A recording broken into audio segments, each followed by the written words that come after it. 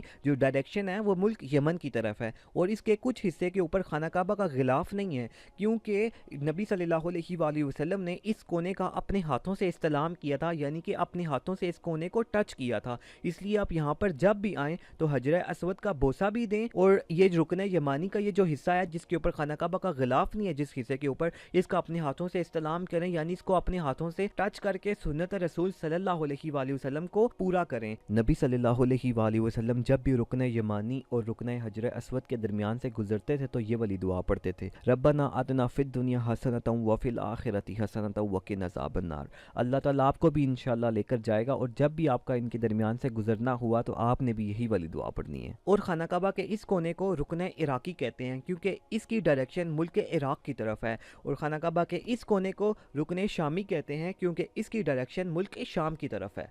12 number پہ ہے خانہ کعبہ کا غلاف۔ جب خانہ کعبہ بنایا گیا تھا تو ان وقتوں میں خانہ کعبہ پہ کوئی غلاف نہیں ڈالا جاتا تھا، پھر وقت آنے کے ساتھ ساتھ red, white, green different colour کے غلاف خانہ کعبہ پہ ڈالے گئے۔ آج خانہ کعبہ کے اوپر کالے رنگ کا غلاف ڈالا جاتا ہے۔ کعبہ کے غلاف پہ اللہ کے نام اور قرآن پاک کی آیات لکھی ہوئی ہیں۔ آپ سکرین پر دیکھ سکتے ہیں کہ کچھ سال پہلے خانہ کعبہ کا غلاف مصر سے بن کر بڑی شان و شوکت سے آیا کرتا تھا۔ کعبہ کے چھت کے اوپر اس طرح سے پائپ لگا ہوا ہے، اور پہلے جب حج کا مہینہ ہوتا تھا تو کعبہ کے غلاف اس طرح سے پائپ کے ساتھ باندھ دیا جاتا تھا، لیکن آج کے دور میں جب حج کا مہینہ ہوتا ہے تو وائٹ کلر کے کاٹن کے کپڑا باندھ کر اس طرح سے خانہ کعبہ کا غلاف اوپر کر دیا جاتا ہے، چاروں سائڈ سے وائٹ سا کپڑا لگا کر، کیونکہ لوگ اپنے ساتھ کینچیاں، چھریاں، بلیڈ لے کر آتے ہیں اور کعبہ کے غلاف سے دھاگے، کپڑے کے پیسز کاٹ کر لے جاتے ہیں۔ ہر سال 9 ذی الحج کو خانہ کعبہ کا پرانا غلاف اتار کے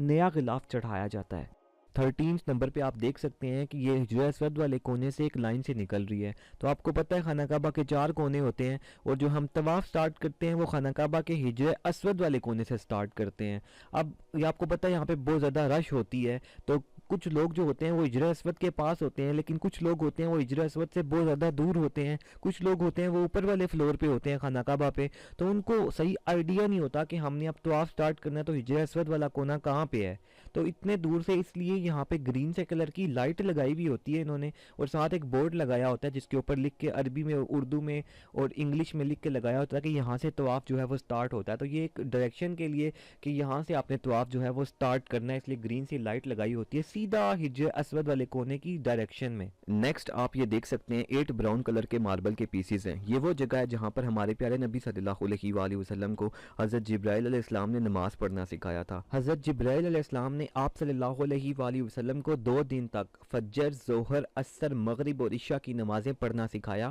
اور یہ بھی بتایا کہ کون سے ٹائم کون سی نماز پڑھنی ہے۔ حدیث میں آتا ہے، حضرت ابن عباس رضی اللہ عنہ سے روایت ہے کہ رسول صلی اللہ علیہ وآلہ وسلم نے فرمایا، حضرت جبرائیل علیہ السلام نے امام بن کر خانہ کعبہ پہ اس جگہ پہ 2 دن نماز پڑھائی، تو اس لیے اس جگہ کو مصلی جبرائیل کہتے ہیں، اور یہ والی وہ جگہ ہے جہاں پر ہمارے پیارے نبی صلی اللہ علیہ وآلہ وسلم نے نماز پڑھی۔ پڑی تھی، اور اس لیے آپ دیکھ سکتے ہیں کہ جائے نماز اور مائک یہاں پر پڑے ہوئے ہیں. یہ وہ جگہ ہے خانہ کعبہ میں جہاں سے امام صاحب نماز پڑھاتے ہیں، اور پیچھے جو لوگ بیٹھے ہوئے آپ کو نظر آ رہے ہیں یہ خانہ کعبہ میں نماز پڑھنے کے لیے پہلی صف میں بیٹھے ہوئے ہیں. کچھ اسکالرز کا یہ بھی کہنا ہے کہ یہ وہ جگہ ہے جہاں پر پہلے مقام ابراہیم یعنی کہ وہ پتھر جس پہ حضرت ابراہیم علیہ السلام کے پاؤں کا نشان تھا وہ یہاں پر ہوتا تھا، کیونکہ قرآن پاک میں اللہ نے فرمایا ہے نا مقام ابراہیم کو نماز پڑھنے کی جگہ بناؤ، تو اس لیے یہاں پر جو ہے وہ نماز پڑھائی جاتی ہے. بعد میں رش بن جاتا تھا یہاں پر طواف کرتے ہوئے، تو حضرت عمر فاروق رضی اللہ عنہ کے دور حکومت میں یہ مقام ابراہیم کو پیچھے کر دیا گیا. جب امام صاحب یہاں پر نماز پڑھاتے ہیں تو ان کے لیے 9 مائکس رکھے جاتے ہیں، 3 جب وہ کھڑے ہو کے الحمدللہ پڑھاتے ہیں، 3 مائکس جب وہ رکوع میں جاتے ہیں اس کے لیے، اور 3 مائکس جب وہ سجدے میں جاتے ہیں اس کے لیے. ساتھ زمزم پڑا ہوتا ہے اور ایک ٹیشو کا باکس ہوتا ہے. تو یہ تھی ہماری آج کی ویڈیو. آئی ہوپ سو آپ کو پسند آئی ہوگی. اور بھی ویڈیوز بنے مکہ اور مدینہ کے بارے میں، وہ بھی اسکرین پہ آپ کے سامنے ہیں، وہ بھی آپ دیکھ سکتے ہیں.